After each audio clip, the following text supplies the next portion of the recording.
So hello everyone. तो जी हाँ, आप यहाँ पे पढ़ सकते हैं कि इजराइल स्ट्राइक्स ऑन ईरान। तो ये क्या मैटर है, क्या इजराइल और ईरान के बीच एक फुल स्केल वॉर हो सकता है और क्या दुनिया वर्ल्ड वॉर 3 या फिर एक मेजर मिडिल ईस्ट वॉर के और बढ़ सकती है? तो उसके बारे में आज हम पूरा डिस्कस करते हैं। तो देखिए, ये सब स्टार्ट होता है अक्टूबर 1 को। अक्टूबर 1 को क्या होता है ना, ईरान इजराइल के ऊपर एक बैलिस्टिक मिसाइल या फिर क्रूज मिसाइल का वर्षा कर देता है। आप कह सकते हैं कि मतलब बहुत ज़्यादा ही मिसाइल्स, अराउंड 100 के आसपास मिसाइल्स बरसता है इजराइल के ऊपर। देखिए, उस अटैक में इजराइल का ज़्यादा कुछ बिगड़ा नहीं। उस अटैक में इजराइल का कोई भी नागरिक मारा नहीं गया, ना ही इस अटैक में कोई भी सोल्जर, इजराइल का कोई भी सोल्जर मारा गया। बस ईरान का अटैक एक काइंड ऑफ फेल्यूर था। आप कह सकते हैं कि ईरान ने क्लेम किया कि हमने इजराइल के मिलिट्री डिफेंस सिस्टम्स वगैरह को डिस्ट्रॉय किया और बहुत सारे आयरन डोम्स वगैरह को डिस्ट्रॉय किया, बट कुछ नहीं हुआ। इन जनरल कहूँ तो कुछ भी नहीं हुआ। इजराइल आराम से रहा, सेफ रहा पूरा इजराइल।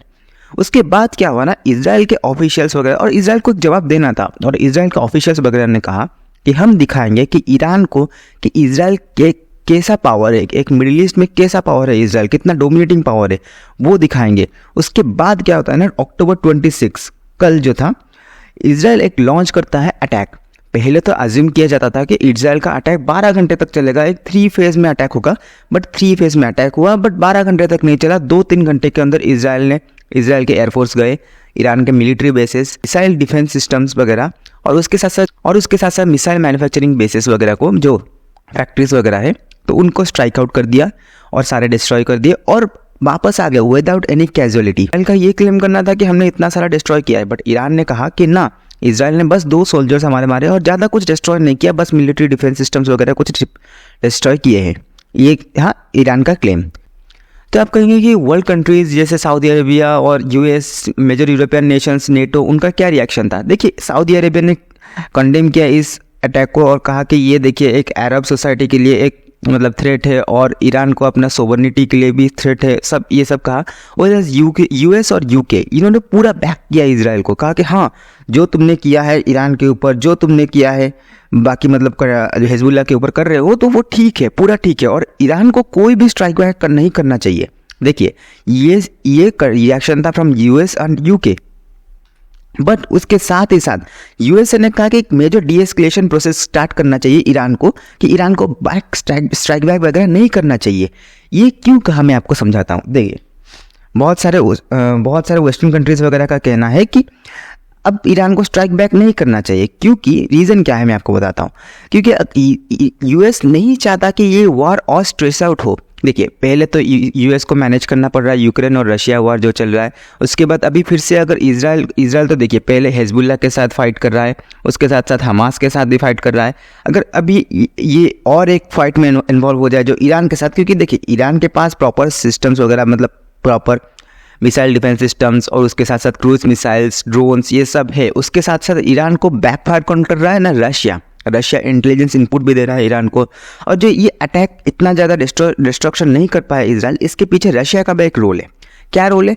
रशिया ने सिंपल इंटेलिजेंस प्रोवाइड किया था, एक इंटेल प्रोवाइड किया था कि देखिए 26 अक्टूबर को मे भी एक अटैक हो सकता है ईरान के ऊपर, तो आप अपने जो डिफेंस सिस्टम्स वगैरह है तेहरान के आसपास या फिर अपने मिलिट्री बेसिस के आसपास स्टे कर लीजिए। उसके बाद उससे क्या होगा ना, जो अटैक होने वाला है इजराइल करने वाला है, तो उसका थोड़ा डाउन प्ले हो जाएगा। ठीक है, तो ये रशिया की वजह से काइंड ऑफ ईरान भी सेव हो गया। और देखिए, रशिया इतना मतलब बैक कर रहा है, तो यूएसए और यूके का ये जनरली कहना है कि ये अटैक जो ईरान अगर फिर से अटैक करेगा, इजराइल फिर से अटैक करेगा, तो ये एक मेजर स्मॉल स्केल वॉर या फिर मिडिल ईस्ट वॉर में भी कन्वर्ट हो सकता है।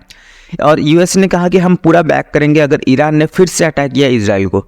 तो देखिए, मेनली क्या हो रहा है ना, मुझे नहीं लग रहा कि ईरान में भी एक नहीं अटैक कर नहीं सकता, क्योंकि देखिए इसका रीज़न मैं आपको बताता हूँ। क्योंकि देखिए, इजराइल का जो क्लेम करना था कि हमने इतना सारा डिस्ट्रक्शन किया है, बट ईरान उस अटैक को डाउन प्ले कर रहा है। ईरान कह रहा है नहीं, बस 2 ही सोल्जर्स मरे हैं। देखिए, 2 सोल्जर्स मरना भी एक मतलब अच्छी बात नहीं है, क्योंकि आपके कंट्री में दूसरे कंट्री के एयरफोर्स ने आके 2 सोल्जर्स को मार के चले गए। व्हेयरएज आप जब स्ट्राइक करते हैं इजराइल के ऊपर, तो एक भी सोल्जर नहीं मरता। ये तो मतलब काइंड ऑफ बहुत ही खराब मतलब संकेत जाता है अपने सिटीजन्स को। तो ईरान देखिए मे भी एक अटैक कर सकता है, मे भी नहीं कर सकता, क्योंकि दैट डिपेंड्स। क्योंकि ईरान तो पहले डाउन प्ले कर रहा है ये अटैक को, क्योंकि देखिए ईरान का जो मेन क्लेम था कि अगर इजराइल हमारे ऑयल फील्ड्स के ऊपर अटैक करेगा तो और न्यूक्लियर साइट्स के ऊपर अटैक करेगा तो जाके हम इजराइल को स्ट्राइक बैक बहुत अच्छे से करेंगे और यहाँ पे एक वॉर हो सकता है, ये ईरान का क्लेम करना था। बट इजराइल ने वो नहीं किया। इजराइल ने क्या किया ना, इजराइल ने मिलिट्री बेसेस, डिफेंस सिस्टम्स और जो मिसाइल मैन्युफैक्चरिंग सेंटर्स को अटैक किया।